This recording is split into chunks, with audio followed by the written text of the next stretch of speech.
देखिए, संबित पात्रा जी के बारे में तो मैं क्या ही कहूँ। उनको तो भाजपा भी नहीं पूछ रही है अब तो। पहले वो लगातार जो है उनका चेहरा जो है मीडिया में चमकता रहता था। तमाम अनाप शनाप वो जो है मीडिया में बोलते थे और सुनते भी थे। लेकिन अब तो जो है बीजेपी उन्हें तवज्जो नहीं दे रही है, तो उनकी बात का मैं क्या ही जवाब दूँ। जब बीजेपी ही उन्हें नहीं दे रही है तो वो अपने आप को जो है स्थापित करने के लिए कि मैं भी हूँ यहाँ पर, मुझे भी गिन लो, इसलिए अनाप शनाप बयान देंगे अपनी एग्जिस्टेंस दिखाने के लिए। तो उनकी बात का जवाब देने के लिए मुझे नहीं लगता मैं बाध्य हूँ। और ईस्ट इंडिया कंपनी की सेवा किसने करी, उसके तलवे किसने चाटे, ये संबित पात्रा से ज़्यादा तो कौन ही जानता होगा कि जब देश आज़ाद होने वाला था और हम देश की आज़ादी की लड़ाई जो लड़ रहे थे, उस टाइम ये क्रांतिकारियों की मुखबरी कर रहे थे, अंग्रेज़ों के तलवे चाट रहे थे, उनको जो है माफ़ीनामे लिख रहे थे। तो ये कौन है, ये तो संबित पात्रा को अच्छे से पता भी है और उनको सब कुछ। लेकिन वो सिर्फ अटेंशन पाने के लिए बीजेपी से या मोदी जी से इस तरह के अनाप शनाप बयान दे रहे हैं, इसके अलावा और कुछ नहीं। लेकिन राहुल जी भी तो विदेश में जाके देश का अपमान कर रहे हैं, लोकतंत्र की बुराई कर रहे हैं जाकर के। देखिए, लोकतंत्र को स्थापित करने वाला और लोकतंत्र को मेंटेन करने वाला, कि लोकतंत्र को किसने संभाल के रखा इस देश में, वो कांग्रेस पार्टी है। कांग्रेस पार्टी ने ही लोकतंत्र को आज तक मेंटेन रखा। अगर हमारी भी सोच भाजपा जैसी होती या हम भी भाजपा जैसी तानाशाह सोच रखते तो आज लोकतंत्र का नाम आप लोग नहीं ले रहे होते। क्योंकि भाजपा का जो है नामो निशान नहीं होता, संघ का नामो निशान नहीं होता। वो नेहरू जी थे जिन्होंने जो है 26 जनवरी की परेड में इनको सम्मान दिया था, इनको चलवाया था। वो एक भावना होती थी साथ लेकर सबको चलने की, जो कि अब जो है भाजपा बिल्कुल खो चुकी है और केवल तानाशाही रवैया अपनाए हुए है। क्यों अपनाए हुए हैं, उसका भी एक कारण है, क्योंकि इतना ज़्यादा ये लोग अपने दोस्तों को, अपने मित्रों को बचाने में लगे हुए हैं। जो ये मित्र काल चल रहा है, जो मित्रों का अमृत काल जो चल रहा है, उसको छुपाने के लिए इनको इस तरह की जो है चीज़ें करनी पड़ रही हैं लोकतंत्र को। लेकिन मैम, भाजपा के नेताओं के द्वारा लगातार राहुल गांधी जी को जो तंज कसे जा रहे हैं, तो क्या लग रहा है कि वाकई में राहुल गांधी जी की छवि जो है बर्बाद हो रही है या फिर आबाद हो रही है? देखिए, ये मीडिया को समझना होगा कि लगातार जो है राहुल गांधी जी को निशाना क्यों बनाया जा रहा है। क्योंकि राहुल गांधी जी दलितों की बात करते हैं, भाजपा इस विषय पर बात नहीं करना चाहती है। अच्छा। जब राहुल जी आदिवासियों के बारे में बात करते हैं कि मध्य प्रदेश में जब कई किलोमीटर तक पीछे आदिवासियों को बांधकर घसीटा जाता है, उस चीज़ पर जब कांग्रेस बात करती है तो उस चीज़ को छुपाने के लिए जब भाजपा के पास कोई तथ्य नहीं होते, कोई तर्क नहीं होते, तो वो राहुल जी का सहारा लेती है। जब हम ठाकुर जी भी बयान दिया था, उन्होंने कहा था कि जो विदेशी माँ का बेटा है वो कभी देशभक्त नहीं हो सकता। तो फिर तो ऐसे शंकर जी देशभक्त नहीं होंगे मेरे ख्याल से, लेकिन उनको विदेश मंत्री बना दिया। वो इस चीज़ के बारे में मैं क्या कहूँ। हाँ। क्योंकि उनकी जो धर्म पत्नी है वो भी विदेशी है और उस धर्म पत्नी से जो पुत्र है उसको ठेके दिलवाए गए हैं बाकायदा विदेशी कंपनी से मोदी जी के द्वारा। तो उसके बारे में अब मैं क्या कहूँ कि इनके खुद के ही तर्क आपस में क्लैश हो जाते हैं, या तो शायद अच्छे से स्टडी नहीं करी प्रज्ञा जी ने। अब प्रज्ञा ठाकुर जी ने जो है वो आतंकवादी के तौर पे उनकी बहुत बड़ी उपलब्धि है, और आतंकवादी का संसद में पहुंचना ये भी बहुत बड़ी उपलब्धि है। भाजपा राज में अमृत काल चल रहा है भाई। किस बात की माफ़ी मांगे राहुल? क्या राहुल जी क्या इस बात की माफ़ी मांगे कि आपने जो देश के बेरोजगार युवाओं को जो है बेरोजगार कर दिया? क्या हम इस बात की माफ़ी मांगे? या हम इस बात की माफ़ी मांगे कि 82 करोड़ लोगों को आप 5 किलो अनाज देने पर मजबूर हो गए, क्योंकि अगर नहीं दिया तो वो भुखमरी से मर जाएंगे? क्या हम इस बात की माफ़ी मांगे? या हम इस बात की माफ़ी मांगे कि आपने चाइना के सामने जो है जाकर घुटने टेक दिए? क्या हम इस बात की माफ़ी मांगे कि जो उनको आपको लाल आंखें दिखानी थी वहाँ पर आप उनके घुटने टेक रहे, और आपके जो है मंत्री ये बोलते हैं कि चाइना इतनी बड़ी ताकत है, हम उनसे लड़ नहीं सकते? क्या हम इस बात की माफ़ी मांगे?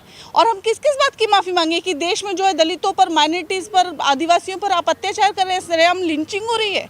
क्या हम इस बात की माफ़ी मांगे? या इस बात की माफ़ी मांगे कि जब दिल्ली में दंगे हो रहे होते हैं तो जो है तमाम जो है प्रशासन के जो फ़ोन बंद हो जाते हैं और खड़े होकर जो दंगे करवाए जाते हैं? क्या हम इस बात की माफ़ी मांगे?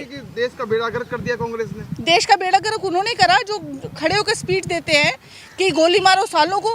देश का बेड़ा गर्क उसने किया, देश का बेड़ा गर्क उन्होंने किया जो आपस में धर्म के नाम पे लड़वाया जा रहा है लोगों को। बेड़ा गर्क वो लोग कर रहे हैं, बेड़ा गर्क वो लोग कर रहे हैं जो स्कूल कॉलेज की बात करने की बजाय जो है मंदिर की और मस्जिद की बात कर रहे हैं। उस चीज़ पर देश की किरण खेर का भी बयान आया, उन्होंने कहा है कि जो भाजपा को वोट नहीं देगा उनको जूते मारो। देखिए, ऐसे अनपढ़ और जाहिल नेताओं के बारे में तो क्या मैं बोलूं कि ये वही जनता है कि जिनको आप जूते मारने की बात कर रही है। अगर ये अपनी वाली पे आ जाए तो आपको जो है ऊपर से उठाकर नीचे ज़मीन पर पटक देगी और आपको पता नहीं चलेगा, आपको आपका नामो निशान नेस्तनाबूद हो जाओगे, आपको नामो निशान ढूंढने से नहीं मिलेगा। जनता के लिए काम नहीं करी तो बार बार बहुमत में क्यों आती है भाजपा? देखिए, अगर बार बार जो है भाजपा बहुमत में क्यों आती है, इसका मैं एक एग्जाम्पल देना चाहूँगी। हाँ। जहाँ पे भाजपा आती है, जो भाजपा का एक वोट है वो भाजपा को आता है, जहाँ पे नहीं आता है वहाँ पे साठ गांठ साम दाम दंड भेद धन बल से जो है वो सत्ता हड़पने की कोशिश करती है। इसका एग्जाम्पल भी रहा कि इन्होंने जो है एमएलए खरीदे और इस तरह की तमाम खबरें मीडिया में आई। अभी भी जो है 30% वोट लेके आए, अगर क्षेत्रीय पार्टियों से ये साठगांठ नहीं करते तो कहाँ ये आने वाले थे। वो तो दावा दे रहे हैं कि काम के दम पे सरकार बनाते हैं अपनी। तो काम के दम पे सरकार बनाते हैं तो राहुल जी को आने दे, संसद में बात करने दे, बहस करने दे। जब इतना काम किया है तो इतना डर क्यों रहे हैं संसद चलाने से? भूमिका निभाने में विफल है। कांग्रेस डरती है प्रधानमंत्री से।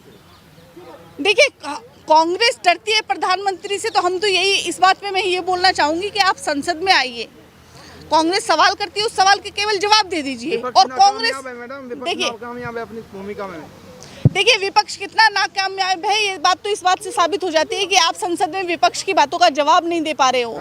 आप इतना डर गए हो विपक्ष से कि मंत्री से लेकर संतरी तक जो है वो राहुल गांधी माफी मांगो, राहुल गांधी माफी मांगो, ईडी भेजना, सीबीआई भेजना, तमाम जो है भ्रष्टाचारियों पे भेजते हैं ना वो तो। नहीं तो क्या भाजपा बिल्कुल क्या दूध की धुली है या हरिश्चंद्रों की फौज है? क्या वहाँ पे भ्रष्टाचारी नहीं है? और कितने भ्रष्टाचारी आप देखिए ना, कन्विक्ट रेट क्या, कन्विक्शन क्या है, आप वो भी तो देखिए ना कि जितना भारतीय जनता पार्टी हर चुनाव को गंभीरता से लेती है, लेकिन कांग्रेस पार्टी की कोई तैयारी नहीं होती, तो क्या कैसे चुनाव जीतेंगे? देखिए, भारतीय जनता पार्टी जो है वो भारतीय प्रचार पार्टी, चुनाव पार्टी कहना मैं ज़्यादा उचित समझूंगी, क्योंकि वो हमेशा चुनावी मोड में रहते हैं। काम उन्होंने कुछ करा नहीं और करना भी नहीं है, केवल सत्ता में आना है अपने मित्र काल के लिए। अमृत काल जो है मित्रों का जो चल रहा है उसको बढ़ाने के लिए, अडानी की संपत्ति बढ़ाने के लिए उनको सत्ता चाहिए और वो इस चीज़ पर लगातार काम कर रहे हैं। और जनता से उन्हें कोई लेना देना नहीं है, इसलिए वो चुनावी मोड में रहते हैं। जिनको जनता से लेना देना होता है, कांग्रेस सरकार कैसे बना पाएगी?